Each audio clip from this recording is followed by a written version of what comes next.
Corona को मात देने के लिए अररिया सांसद की नई पहल। लोकसभा क्षेत्र के शहरी और ग्रामीण इलाकों का कराया जाएगा सैनिटाइजेशन। मंगवाई गई 10 लाख की लागत से 2 ड्रोन और सैनिटाइजर मशीन। औरंगाबाद जिला प्रशासन ने शुरू की कोरोना के 3rd वेव की तैयारियां। सभी वार्डों में उपलब्ध सुविधाओं की समीक्षा कर दूर की जा रही कमियां। बच्चों के वार्ड पर दिया जा रहा विशेष ध्यान। वहीं बिहार में बीते 24 घंटों में मिले संक्रमण के 1491 नए मामले। राज्य में एक्टिव मरीजों की संख्या हुई 21,084। झारखंड में बीते 24 घंटे में मिले 823 कोरोना संक्रमित। इलाज के दौरान 13 कोरोना संक्रमितों की मौत। 1647 संक्रमित कोरोना को हराकर हुए स्वस्थ।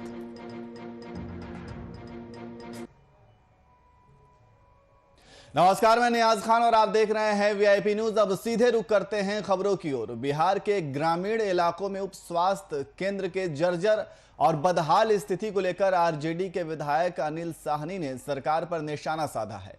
उन्होंने सरकार के अस्पताल से संबंधित गांवों को सच्चाई से परे बताते हुए ग्रामीण स्वास्थ्य केंद्रों को मवेशियों का तबेला की संज्ञा दी है।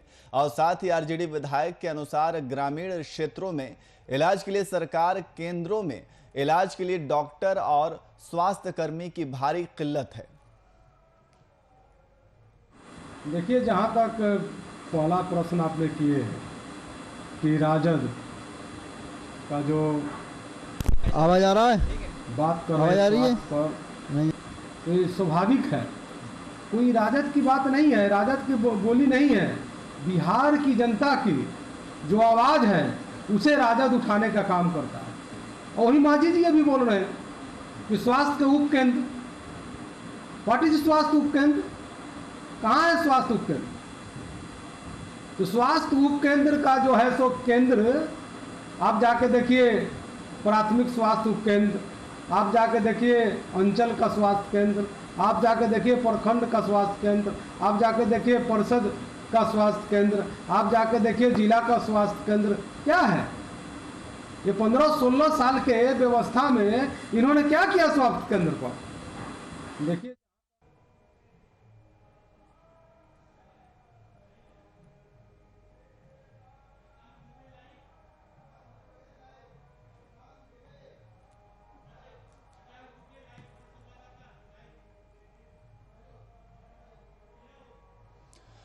और इसी खबर पर अधिक जानकारी के लिए हमारे वरिष्ठ संवाददाता शशांक दुबे हमारे साथ लाइव जुड़ गए। शशांक जी, जिस तरीके से ये देखा जा रहा है कि कोरोना के बाद जो कोरोना का दौर चल रहा है, इसमें बिहार में जो उप स्वास्थ्य केंद्रों की जो हालत है वो काफी जर्जर है। हमने अपने चैनल वीआईपी न्यूज के माध्यम से भी ये दिखाने की कोशिश की थी कि कई उप स्वास्थ्य केंद्र जो हैं वो तबेले के तौर पर तबेले में तब्दील हो गए हैं।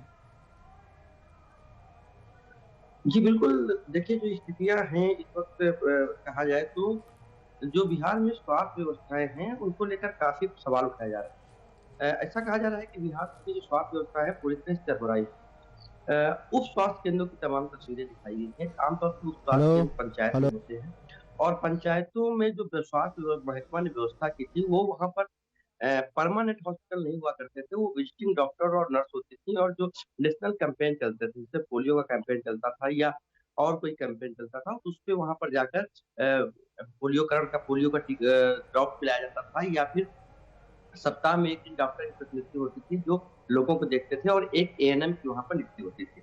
तो जो पीएससी जो उप स्वास्थ्य केंद्र है जो पंचायतों में थे उनमें रिसोर्सेज की ह्यूमन रिसोर्स काफी कमी थी। उस वक्त वहां पर पैरामेडिकल स्टाफ की कमी थी, डॉक्टर्स की रोज का रेपुटेशन नहीं था। ऐसे में धीरे धीरे वहां पर लोग जाना भी कम कर दिए और वहां पर लोगों की निर्भरता भी कम होती गई। ऐसे में लोग प्राइमरी हेल्थ सेंटर जो ब्लॉक लेवल पे होते हैं या फिर जिलों में जाने लगे, तो स्वास्थ्य केंद्र धीरे धीरे बंद हो गए और स्वास्थ्य कर्मियों का कमी के कारण ऐसे में कहीं ना कहीं ये देखा गया कि धीरे धीरे बंद होते गए और गांव के लोग जो है उसका दूसरा इस्तेमाल करने लगे। मैंने भी कई जगह पर देखा था, कोसी के सीमांचल के क्षेत्रों में, जहाँ तमाम जो उप स्वास्थ्य केंद्र है गाँव के वो ठप पड़े थे और वहां पर गाँव के लोग अपने जानवर और मवेशी से बांधने लगे थे और कुछ लोगों ने दबंगों ने अपना कब्जा करके भूसा उसा रखना शुरू कर दिया था। देखिए, ये पूरी तस्वीर नहीं है। दो पहलू है। एक हम लोगों ने जो तस्वीरें तमाम दिखाई है वो उप स्वास्थ्य केंद्रों की दिखाई है। उप स्वास्थ्य केंद्र अच्छी कंडीशन में होने चाहिए, निश्चित तौर पर वहाँ कर्मचारियों की नियुक्ति होनी चाहिए। ये बहुत दुर्भाग्यपूर्ण है, लेकिन उसके ऊपर अगर हम जाए, धीरे धीरे तमाम स्वास्थ्य सुविधाओं में बहुत ज्यादा सुधार किया गया है 15 सालों में बिहार में। ढांचागत विकास भी हुआ है, बिल्डिंग्स बनी है, मेडिकल स्टाफ की भी कमी है, लेकिन जो प्रोफेशनलिज्म है, जो लोगों में एक प्रोफेशनलिज्म है, लोगों के पास पहुंचना चाहिए, उसमें काफी ज्यादा कमी देखने को मिल रही है। और यही वजह है कि पूरे बिहार में जो स्वास्थ्य सेवाएं हैं वो कहीं ना कहीं स्वास्थ्य बनाती दिखी है। लेकिन कोरोना का समय जो था एक विस्फोटक स्थिति था, और जब विस्फोटक स्थिति होती है तो चीजें नियंत्रण से बाहर जाती है, और सरकार को इन तमाम चीजों से सबक मिलती है, अनुभव मिलता है कि आखिर उनको करना क्या है, क्योंकि उनको पर पर्सन जो उनको रिक्वायरमेंट की जो मेडिकल फैसिलिटी थी वो कम थी, क्योंकि अब पहले जो है इसकी जरूरत नहीं होती थी, इसलिए उस हिसाब से सुविधाएं भी नहीं बनाई। कोरोना ने तमाम सबक भी दिए हैं, और जो पूरा स्थितियां हैं उनको एक नियंत्रित करने की जरूरत है राज्य सरकार को। देखिए, जो पीएससी है, जमीन से लेकर जो उप स्वास्थ्य केंद्र है, वहां से लेकर मेडिकल कॉलेज और पटना मेडिकल कॉलेज और एम्स तक तमाम जो स्वास्थ्य विभाग के इरादे, जो व्यवस्थाएं हैं, स्वास्थ्य विभाग की जो संस्थाएं हैं, उन तमाम को अब दुरुस्त करने की जरूरत है, और सभी को एक प्रॉपर चेन में लाने की जरूरत है। एक बार देखिए नहीं, इस बार क्या हुआ था, इस बार तमाम लोग जो कोरोना के पीड़ित थे या कोरोना के सिम्टम थे या सीवियर थे, माइल्ड थे, मॉडरेट थे, जो भी थे, वो सभी लोग बड़े मेडिकल कॉलेज की तरफ भागे, अस्पतालों की तरफ भागे, एम्स की तरफ भागे, जिससे उन जगहों पर लोड काफी बढ़ गई। इसका एक यही कारण था कि हमारे जो ग्रास रूट लेवल पे इंस्टीट्यूशंस हैं, जो व्यवस्थाएं हैं स्वास्थ्य महकमे की, वो पैरालाइज थी, वो पूरी तरह से पैरालाइज हो गई थी। कहीं उनमें कोई काम नहीं हो रहा था, चाहे वो उप स्वास्थ्य केंद्र हो जहाँ पर सलाह दी जा सकती है कि आपको माइल्ड केस है, आप घर पे रह सकते हैं, आपको कहीं मेडिकल कॉलेज या भागने की जरूरत नहीं है। सीमांचल के सुदूर गांव से लोग महंगी महंगी एम्बुलेंस करके, ब्लैक में एम्बुलेंस करके पटना भाग कर आए, और उनको फिर यहाँ पर ट्रीटमेंट नहीं मिल पाया, जगह नहीं मिल पाई, और बहुत सारी कैजुअलिटीज हुई है। तो बहुत सारी चीजें हैं जो ग्रास रूट लेवल पे हो सकती थी, उसके लिए उनको टॉप लेवल पे आना पड़ा। तो ये कहीं ना कहीं जो चेन है, जो हेल्थ स्वास्थ्य महकमे का एक चेन होता है, पहले नीचे से लोग ऊपर आते हैं, ये चेन मेंटेन नहीं हो पा रहा है, क्योंकि हर आदमी बेहतर स्वास्थ्य के लिए अच्छी जगह एम्स जाना चाह रहा है, पीएमसीएच जाना चाह रहा है, आईजीएमएस जाना चाह रहा है। उन संस्थाओं में सीटें और बेड उपलब्ध की एक सीमा हो सकती है, उस सीमा से ज्यादा आप नहीं कर सकते हैं। इसलिए आपको तमाम जिलों के जिला अस्पताल है उसको काफी स्ट्रॉन्ग करना होगा, उसको इस सक्षम बनाना होगा कि तमाम चीजों से वहां पहले खुद निपट सके, और बहुत ही खराब कंडीशन में ऊपर रेफर किया जाना चाहिए। उसके नीचे जो पीएससी होती है, जो ब्लॉक लेवल पे होती है, उसमें भी तमाम बेड उपलब्ध कराए जाने चाहिए, वेंटिलेटर उपलब्ध कराए जाने चाहिए, ऑक्सीजन उपलब्ध कराया जाना चाहिए था, और इन तमाम चीजों की व्यवस्था ब्लॉक लेवल पे होती। तो अगर ये ब्लॉक लेवल से हर चीजें एडजस्ट होती होती, ब्लॉक से जिला, जिला से मेडिकल कॉलेज, और मेडिकल कॉलेज से एम्स और पीएम्स के जाते हैं, तो शायद ये अफरा तफरी भी नहीं होती, लोगों की इतनी परेशानियां नहीं होती। लेकिन इसका सही, विपक्ष का भी जो कहना है सही है, कि जो नीचे लेवल पर जिला स्तर तक सुविधाओं का बेहद कमी है, और सरकार फंड बहुत खर्च करती है, लेकिन मिसमैनेजमेंट है। सरकार को फंड जहां पर खर्चा करने चाहिए, स्वास्थ्य की जो आधारभूत ढांचा उसके लिए खर्च करना चाहिए था, लेकिन तमाम ऐसी चीजों पे खर्च होता है, और फिर उसका मिस यूज होता है।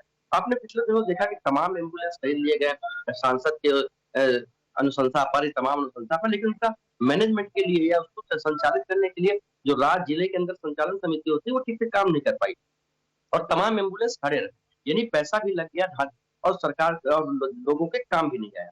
तो ऐसी तमाम आप हेल्थ स्वास्थ्य महकमे में जाएंगे तो तमाम चीजें आपको मिलेगी, जो सरकार पैसा तो बहुत खर्च कर रही है, लेकिन मैनेजमेंट सही नहीं है। गुरु गोविंद सिंह हॉस्पिटल जो पटना सिटी का सदर अस्पताल है, पटना में है, वहां पर आप जाएंगे तो इतने सारे बेड पड़े हुए हैं, अत्याधुनिक बेड पड़े हुए हैं, जिसकी जरूरत है।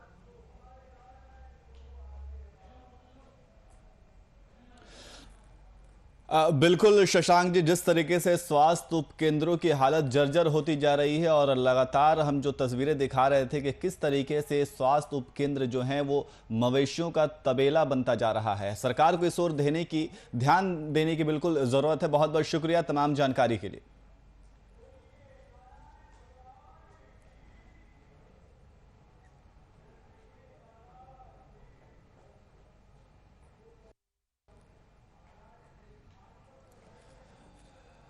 तो स्वास्थ्य केंद्र की हालत बद से बदतर होती जा रही है, इसको लेकर आरजेडी के नेता ने हमला बोला है। बिहार के ग्रामीण इलाकों में उप स्वास्थ्य केंद्र के जर्जर और बदहाल स्थिति को लेकर आरजेडी विधायक अनिल साहनी ने सरकार पर निशाना साधा है। वहीं केंद्रीय मंत्री रविशंकर प्रसाद की ओर से राहुल गांधी से पूछे गए सवाल पर कांग्रेस विधायक प्रतिमा दास ने जवाब दिया है। उन्होंने कहा कि जवाब देते हुए कहा कि सरकार की नाकाम व्यवस्था और महंगाई के विषय में जनता ना भटके, इसलिए बीजेपी ने लोगों से बचाने में और महंगाई के विषय से भटके इसलिए उन्होंने राहुल गांधी का नाम वैक्सीन से जोड़ दिया है। और साथ ही उन्होंने राहुल गांधी को समझदार व्यक्ति बताया और रविशंकर प्रसाद को राहुल गांधी की चिंता न करने की सलाह भी दी। हास्यास्पद बात है, राहुल जी को पूरे देश के 125 करोड़ की जनता की चिंता है और रविशंकर जी राहुल जी की चिंता कर रहे हैं। राहुल जी की चिंता ना करें। पहले ये बताएं कि जो बिहार में हजारों लोग कोरोना से जान गंवा दी, उसकी जिम्मेवारी कौन लेगा? लाखों लोग पीड़ित हैं कोरोना से, उसकी जिम्मेवारी किसकी है? बिहार में रेमडेसिविर के अभाव में लोगों ने जान गंवाई, ऑक्सीजन के कालाबाजारी की वजह से लोगों ने जान गंवाई। जब लोग यहाँ जान पे भारी पड़ा हुआ था ये बीमारी, तब कहाँ थे रविशंकर प्रसाद जी? राहुल गांधी जी के नाम लेने से महंगाई कम हो जाएगी, राहुल गांधी जी के नाम लेने से बीमारी कम हो जाएगी। आपको वैक्सीनेशन की चिंता ही करनी है तो राहुल गांधी जी की चिंता ना करें। राहुल गांधी जी एक जिम्मेवार व्यक्ति हैं, समझदार व्यक्ति हैं, उनको पता है कि उनको क्या करना है। आपको चिंता करना है तो देश की जनता की चिंता करें। वहीं कभी नोटबंदी, कभी जीएसटी, कभी अतिवृष्टि तो कभी ओलावृष्टि। 2 साल से हो रहे लगातार लॉकडाउन से प्रभावित किसानों का इस बार यास तूफान की तेज आंधी बारिश ने कसर पूरी कर दी है। तेज आंधी और बारिश ने फसल को पूरी तरह से बर्बाद कर दिया है। एक और आंधी से फसल टूटकर अलग हो गए तो दूसरी ओर जल जमाव से फसल खराब होने लगे। समस्तीपुर में माले नेता ने कृषि पदाधिकारी से जल्द बर्बाद फसल का मुआयना कर सरकार को रिपोर्ट भेजकर फसल क्षति का मुआवजा देने की मांग की है। जीएसटी, कभी अतिवृष्टि, कभी अनावृष्टि, कभी ओलावृष्टि, कभी लॉकडाउन की मार झेल रहे किसानों को यह जो यस तूफान जो कल और आज आया हुआ है, इसमें किसान की फसल पूरी तरह बर्बाद हो चुका है। तेज आंधी और बारिश से यहाँ के पूरा फसल क्षेत्र के पूरा फसल कद्दू, टमाटर, बैगन, गोभी, परवल, नेनुआ इत्यादि फसल को बुरी तरह क्षति हुई है और इस क्षति की पूर्ति के लिए किसान के पास अब कोई सहारा नहीं है। सरकारी मदद की ही ज़रूरत है।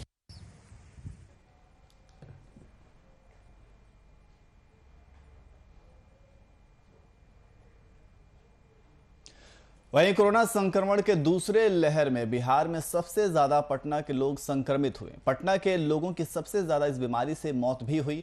पटना साहिब के सांसद रविशंकर प्रसाद अपने 2 दिवसीय दौरे पर पटना पहुंचे। रविशंकर प्रसाद पटना पहुंचने के बाद आज पीएमसीएच पहुंचे, जहां उन्होंने कोरोना संक्रमण को लेकर हॉस्पिटल के द्वारा किए जा रहे कार्यों की समीक्षा की। पत्रकारों द्वारा केंद्रीय मंत्री सह पटना के सांसद रविशंकर प्रसाद से जब यह सवाल पूछा गया कि पूरा कोरोना संक्रमण काल में वह जनता से दूर रहे, आखिर इसकी क्या वजह रही, तो रविशंकर प्रसाद ने अपनी मजबूरियां बताते हुए और प्रशासनिक अनुमति न मिलने की बात कह डाली।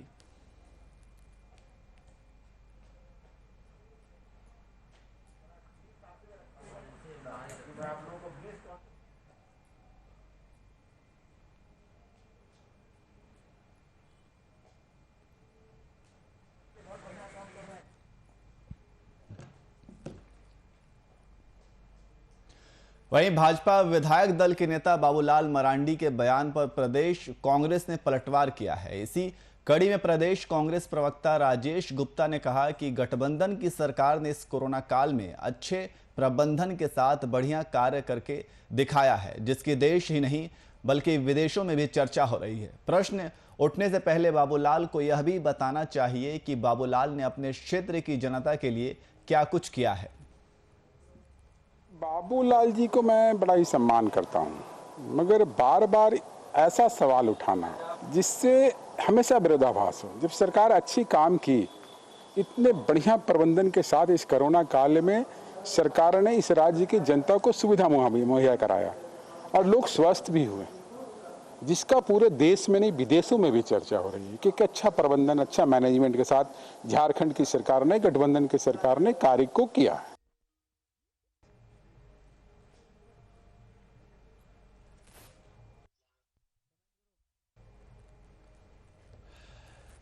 तो आपको बता दें कि भाजपा विधायक दल के नेता बाबूलाल मरांडी के बयान पर प्रदेश कांग्रेस ने पलटवार किया है।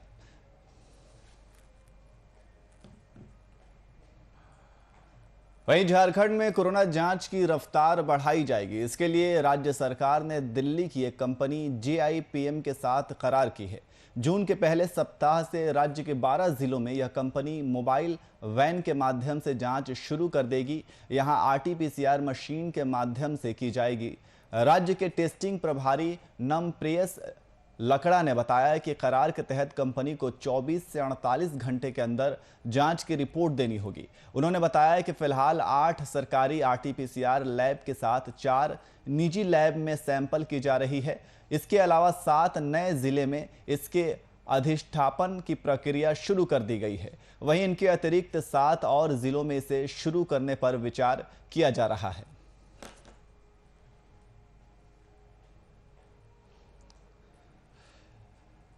तो आपको बता दें कि कांग्रेस कार्यकर्ता समेत कई लोग वहां पे मौजूद रहे और झारखंड में कोरोना जांच की रफ्तार बढ़ाई जाएगी। इसके लिए राज्य सरकार ने दिल्ली की एक कंपनी JIPM के साथ करार की है।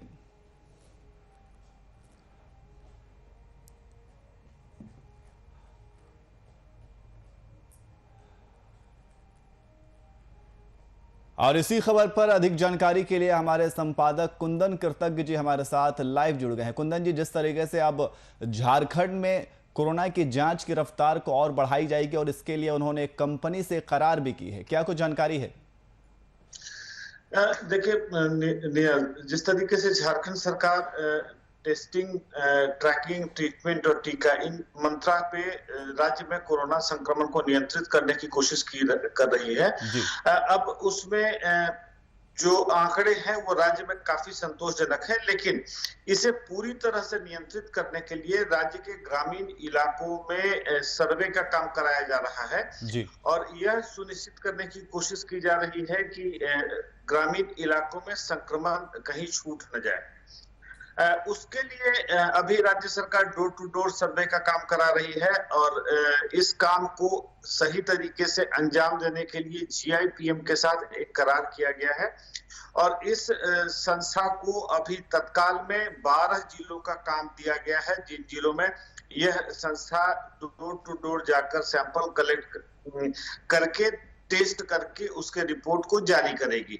जिन जिलों में काम शुरू करने की बात की गई है उसमें रांची, धनबाद, गिरिडीह, गुमला, सिमडेगा, जमशेदपुर, इसके साथ बोकारो, देवघर, लातेहार, साहेबगंज, जामताड़ा और पाकुड़, इन 12 जिलों का काम दिया गया है, जहां पर शुरुआती दिनों में सैंपल कलेक्ट करने की जिम्मेदारी राज्य सरकार की होगी और जांच का रिपोर्ट देने का जिम्मा JIPM को होगा।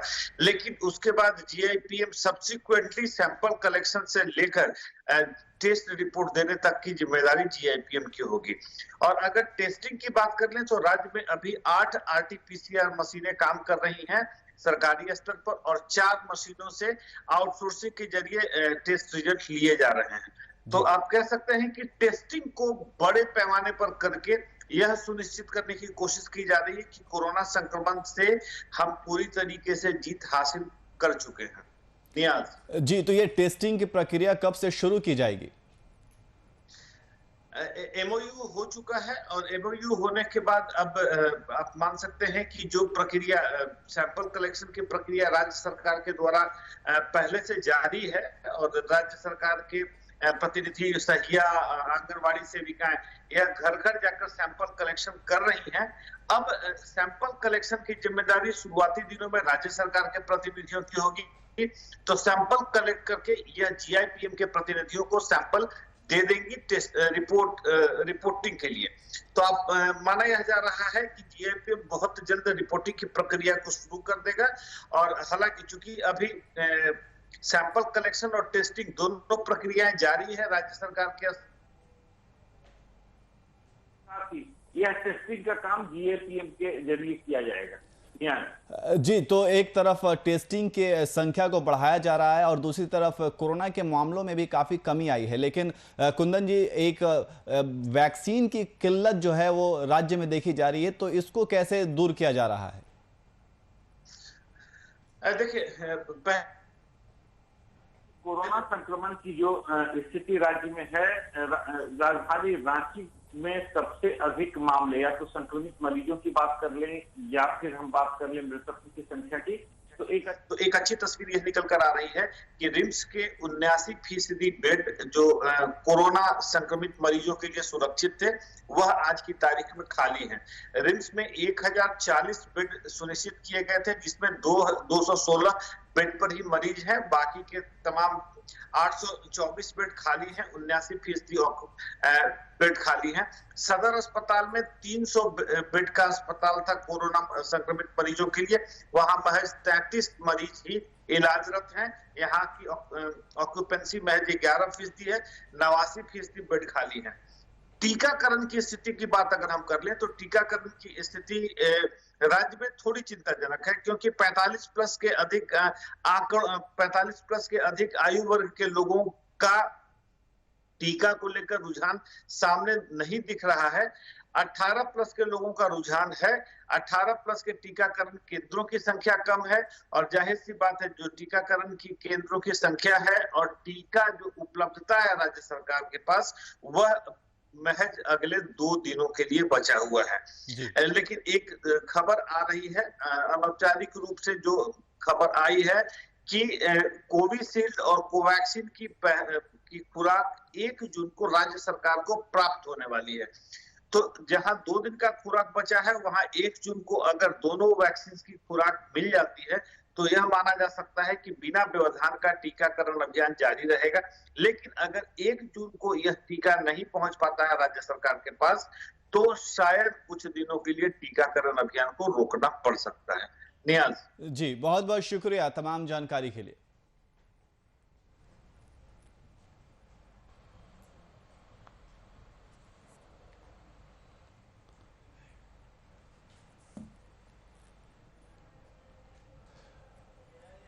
तो राज्य में जिस तरीके से कोरोना के मामलों में कमी आई है और राज्य सरकार दिल्ली की कंपनी JIPM के साथ करार करके टेस्टिंग की संख्या भी बढ़ाने वाली है। इस बुलेटिन में इतना ही। फिलहाल देश और दुनिया के तमाम खबरों के लिए देखते रहिए VIP न्यूज़।